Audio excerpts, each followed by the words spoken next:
At some point, you played Minecraft with your friends for the last time. You probably didn't know it was the last time. You just logged off one night thinking you'd all be back on again. And then eventually, you weren't. The world stayed there. The houses you built were still standing.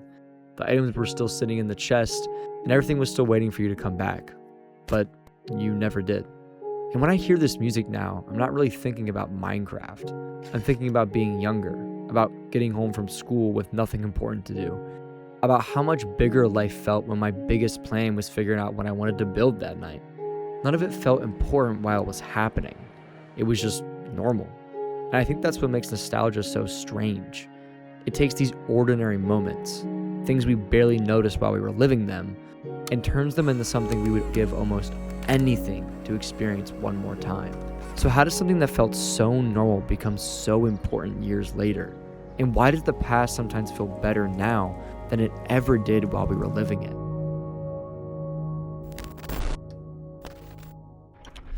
The easiest mistake to make with nostalgia is taking it literally.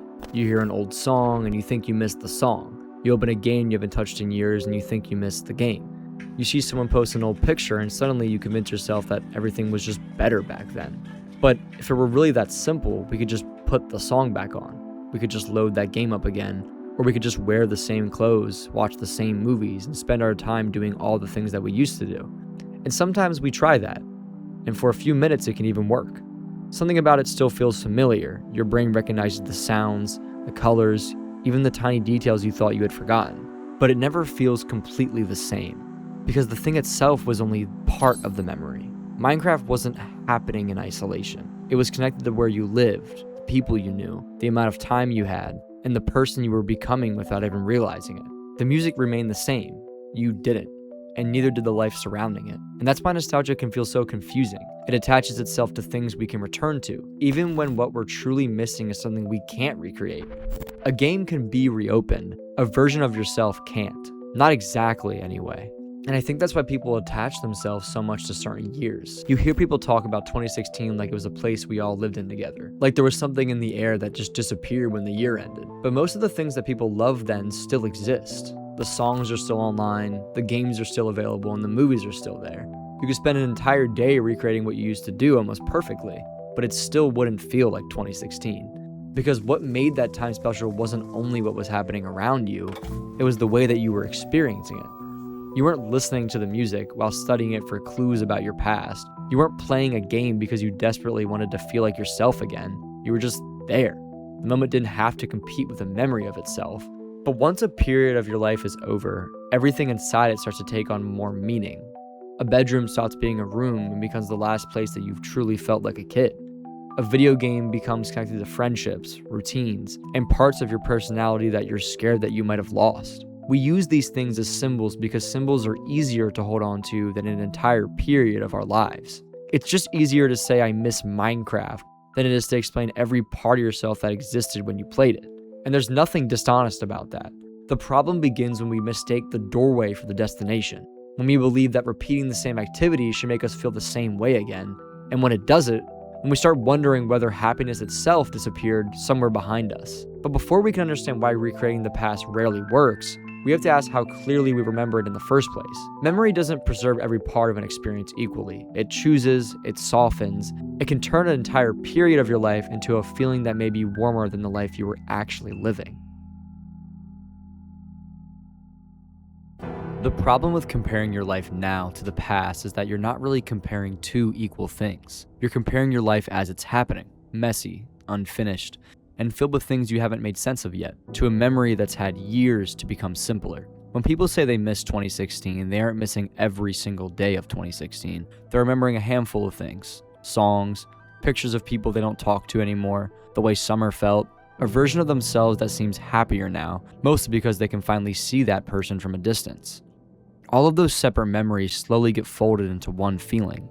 And eventually, an entire year becomes something like a place, somewhere where life was lighter, people were closer, and everything felt more exciting.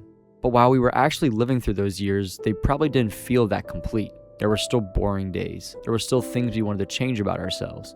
We were still worried about what came next, still waiting to grow up, still convinced that life would become better once we reached whatever was ahead of us. That doesn't mean the happiness we remember wasn't real. It was, but it wasn't the only thing that was real. Memory doesn't hold on to every part of our lives equally. Certain moments stay clear while entire months disappear. You can remember one night laughing with your friends almost perfectly, but struggle to remember what you did the week before or the week after. Over time, the moments with the strongest emotions become the ones that represent the whole period. Everything else starts to fade around them. And I think that's why the past can feel more beautiful now than it did when we were actually there. We aren't reliving the entire experience, we're revisiting what remained after time filtered through it. Think about Minecraft again. You might remember finding diamonds for the first time, building something with your friends. You probably don't spend as much time thinking about the nights you were bored, the time you lost everything, got annoyed, and turned the game off. Those moments happened too. They just didn't become symbols of that part of your life. The good memories had more reason to stay. And there's something comforting about that. It means that we don't have to carry every dull moment, every embarrassing mistake, or every ordinary bad day with us forever. Time can soften things. Sometimes that's a gift. But it can also change the way we judge the life we have now. Because the present doesn't arrive with all the boring parts removed. You experience every awkward silence, every bad mood, every afternoon where nothing feels exciting. You don't know which conversations will become important or which random nights you'll remember 10 years from now. You're still too close to everything. The past has already been shaped into a story. The present is just a pile of moments that haven't found their meanings yet. That puts today at an almost impossible disadvantage. A normal Tuesday has to compete with an entire summer condensed into its best memories. The person you are now has to compete with an older version of yourself whose struggles have become harder to remember. Of course the past feels warmer. We've had time to remove everything that interrupted the feelings. And when we forget that, nostalgia starts to become something more complicated. We stop saying, that was a beautiful time in my life, and we start saying, that was the last beautiful time in my life. Those two ideas sound similar, but they lead us in completely different directions. One lets you appreciate what happened. The other convinces you that everything meaningful is behind you. And once you start believing that, it makes sense that you want to try to go back. You try to bring the same people together and repeat the same routines. But even when everything looks familiar, something still feels different. Because remembering a moment and returning to it are not the same thing. And recreating the past can never give you the one thing that made it feel so alive in the first place. You didn't know it would become the past. Right now, this part of your life might not feel important. It might feel confusing, repetitive, or nothing like the version of your life you thought you would be living by now. You might look back at who you were a few years ago and wonder why happiness seems so much easier for that person, why they could lose an entire night playing a game, talking to their friends, or doing something that served absolutely no purpose. But happiness wasn't easier. You were just less concerned about whether you were experiencing it correctly. You weren't standing outside of your life asking whether the moment was meaningful enough. You were already inside of it. And I don't think the answer is to start treating every ordinary moment like something we're about to lose. You can become so afraid of life passing that you actually stop living it. You start watching yourself make memories instead of being present for them, trying to force every single night to matter. But the moments that stay with us usually weren't special because we were trying to preserve them. They were special because for a little while, we were allowed to fully be there. So there's nothing wrong with missing an old friend, an old game, or a version of yourself that you didn't realize you were going to lose. Nostalgia is proof that something mattered. It reminds you that you were here, that you cared about people, that somewhere along the way, even if you didn't recognize it at the time, you were really happy. But that doesn't mean happiness can only exist in the form you first discovered it. The feelings change because you change. And I think we misunderstood what it means to make the kid inside of us happy again. We think we have to give the exact same things that we loved before, but that kid isn't frozen in time waiting for you to become 12 again. They're still a part of you. The curiosity is still there. The part of you that wants to make things, waste a little time, and care about something without needing a reason is still there.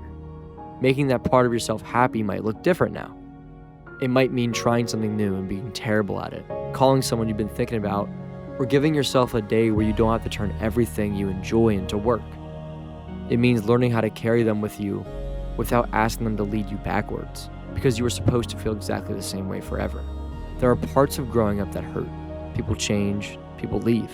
Things that once feel permanent disappear without warning.